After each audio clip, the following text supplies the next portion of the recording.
Dans un ensemble lointain de dimensions récupérées à la casse, dans un plan astral nullement conçu pour planer, les tourbillons de brume stellaire frémissent et s'écartent. Telle est la première phrase des Annales du Disque Monde, une série littéraire humoristique d'une quarantaine de romans, écrits par feu Sir Terry Pratchett entre 1983 et 2015 et traduits en français par Patrick Couton. Ces livres mettent en scène des mages pleutres et malchanceux, des héros barbares octogénaires, des vilaines sorcières pas si méchantes et parfois un orang-outan bibliothécaire, le tout dans un univers parodiant notre monde moderne, les contes de fées, les diverses mythologies et les œuvres de fantaisie telles que le Seigneur des Anneaux ou Conan le Barbare. Comme son nom le laisse supposer, ce monde est composé d'un disque qui repose sur le dos de 4 éléphants qui eux-mêmes reposent sur une tortue nommée la Grande Atwin, l'ensemble voguant à travers les étoiles et les galaxies. C'est cette configuration cosmologique improbable que j'ai tenté de reproduire en Lego. L'idée en elle-même n'est pas une nouveauté. Plusieurs affoles s'y étant déjà essayés, certains ayant même présenté leur concept sur le site Lego Ideas avec le soutien de la communauté des fans de Pratchett. Toutefois, je tenais à faire ma propre version, ne serait-ce que par défi architectural. En effet, je n'avais jamais conçu de paysages ou d'animaux en briques auparavant, et surtout pas dans des proportions disparates ou en équilibre les uns sur les autres. C'était donc l'occasion de m'amuser en expérimentant diverses techniques de construction et en montrant mon affection pour cette série de romans. Mon modèle a été conçu sur le logiciel Lego Digital Designer et a été amélioré au fil des semaines avec la collaboration des membres du forum Brick Pirate, dont les retours et les idées m'ont été précieux pour aboutir au résultat final.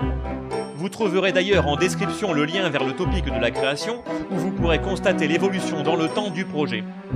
Une fois satisfait de mes plans numériques, j'ai pu commander les 2895 pièces nécessaires pour enfin pouvoir monter le modèle autrement que virtuellement. Voici comment il se présente. Comme son pendant littéraire, ce disque monde en Lego se compose de 3 parties.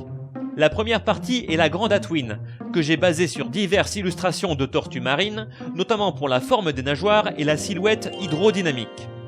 Le code couleur que j'ai choisi est un petit peu plus extravagant que celui d'une véritable tortue, mais cela résulte de la disponibilité des pièces et donne un aspect cartoon en adéquation avec l'œuvre de Terry Pratchett. De plus, il existe un polybag Lego d'une tortue ayant ses coloris, et j'aime à me dire que ma Grande Atwin est la version agrandie de ce petit modèle. La carapace étant très grosse, avec des courbes partant dans tous les sens, la construire d'un seul bloc aurait été trop complexe. Ainsi, je l'ai d'abord subdivisée en plusieurs segments, qui se sont emboîtés autour d'un cube central selon une méthode en SNOT.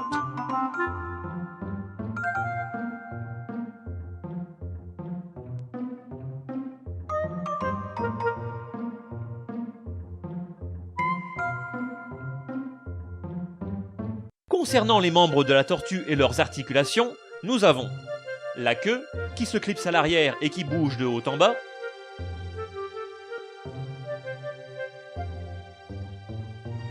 les nageoires avant et les nageoires arrière, qui s'articulent verticalement et pivotent sur leur axe, mais dont le poids et le manque de friction des articulations ne permet pas vraiment de les mettre en scène,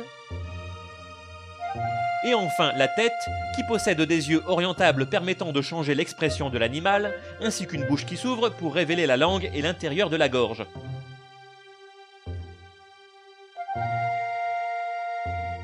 Une version précédente du modèle avait un cou articulé, mais la tête étant trop lourde, j'ai dû me rabattre sur un système d'accroche plus simple.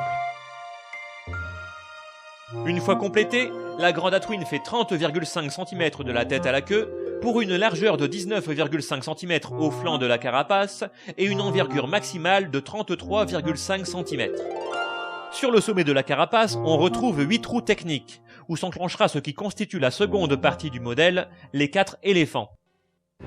Ceux-ci se basent sur 2 designs que j'ai mélangés et adaptés à mes besoins.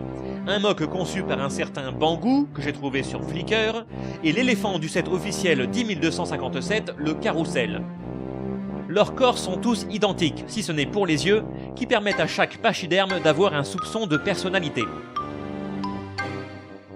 Question taille, ils font 8 tenons de haut, 5 tenons de large et 7,5 cm de longueur.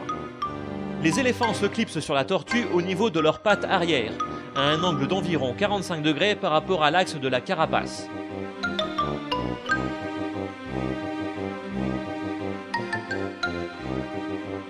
Sur leur dos se trouvent des trous pour axe technique, où s'accrochera la dernière partie du modèle, c'est-à-dire le disque. Il fait 21 cm de diamètre et a une largeur d'une seule brique, si on ne compte pas les tiles bleues transparentes simulant les chutes d'eau sur tout son pourtour. Sur le dessus se retrouvent les continents et les îles décrits dans les différents livres, reproduits en microscale, avec de la végétation et quelques reliefs montagneux. Les rivages et les dispositions de ces continents sont basés sur diverses cartes officielles, principalement celles du livre Tout le Disque Monde, et que j'ai tenté de reproduire avec les limitations légaux d'usage. À cette échelle, difficile de proposer beaucoup de détails, mais on peut retrouver quelques lieux emblématiques des annales du Disque Monde. La mer circulaire, qui du coup n'est pas vraiment circulaire, Cori Celesti, le pic rocheux au sommet duquel vivent les dieux, Catrix, aussi connu comme étant le dernier continent, ou encore l'île de Krull, qui se trouve tout au bord du monde. Pour animer le paysage marin, il y a aussi une petite caravelle qui fiche un peu en l'air les proportions des continents mais qui est bien mignonne. Le disque ne tient en place que grâce à 2 axes techniques qui s'enclenchent sur le dos d'un seul des 4 éléphants. Cela signifie qu'il peut être orienté de 4 façons différentes selon les besoins d'exposition. Une fois toutes les parties assemblées, ce MOC fait 19 cm de hauteur pour un poids d'environ 1,8 kg. De par le poids de la carapace et la fragilité des nageoires, il est difficile à déplacer d'un seul bloc. C'est pourquoi les éléments le constituant sont amovibles, pour faciliter le transport et si besoin le rangement. Aucun modèle Lego ne serait complet sans une mini-figurine, c'est pourquoi il est accompagné d'une version miniature de Terry Pratchett, habillé tout de noir comme l'était souvent l'auteur. Pour la tête, j'ai utilisé celle de Henry Jones Sr. dans la gamme Indiana Jones. Pour le torse, j'ai choisi celui de Severus Rogue dans la gamme Harry Potter. Sir Terry tient dans une main un exemplaire de la 8e couleur, le premier roman de sa série, avec une couverture de Josh Kirby. Dans l'autre main, il tient l'épée qu'il s'est forgée pour le plaisir quand il a été fait chevalier par la reine d'Angleterre.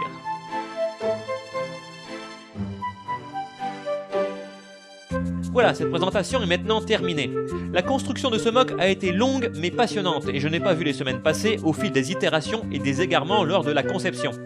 D'ailleurs, je remercie les forumers de Brick Pirate qui m'ont prêté leur temps et parfois leurs briques et qui m'ont permis d'avoir un résultat final qui vaille le coup d'œil. J'espère que cette vidéo vous aura intéressé, merci de m'avoir écouté et au revoir.